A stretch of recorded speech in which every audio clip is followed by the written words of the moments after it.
ఒక పర్సన్ ఇంకొక పర్సన్తో జరిగే సంభాషణని మనం కాన్వర్సేషన్ అంటాం.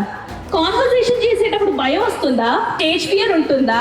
కొత్త వాళ్ళతో కూడా కాన్వర్సేషన్ చేస్తాము, తెలిసిన వాళ్ళతో కూడా చేస్తాము, స్ట్రేంజర్స్ తో కూడా కాన్వర్సేషన్ చేస్తాం. నేను రోడ్డు పైన వెళ్తున్నాను, సడన్ గా ఒక పర్సన్ వచ్చేసి ఈ అడ్రస్ ఏంటి అని అడిగారు. But still I give answer.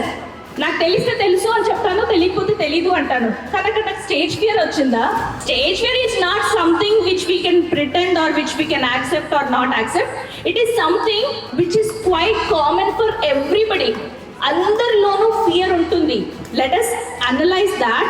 It is hard wired. Fear అన్నది ప్రతి ఒక్కరికి మనం అనుకోకపోయినా హార్డ్ వైర్డ్గా ఉంటుంది.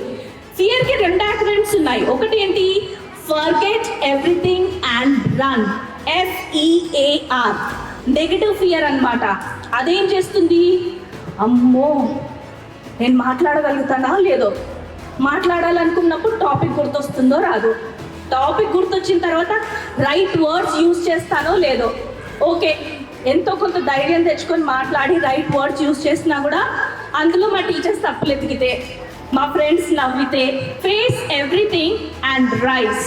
ఏదైనా ఒక టాపిక్ మాట్లాడమని అన్నాను అనుకోండి, టాపిక్ నా గురించే నేను ఎందుకు మాట్లాడొద్దు అని చెప్పి మీరు వచ్చారనుకోండి, వారం ఉంది కదా అని మీరు పడుకుని రివిజన్ చేయకుండా ప్రిపేర్ అవ్వకుండా ఉంటే that is negative fear which is not making you take an action forward.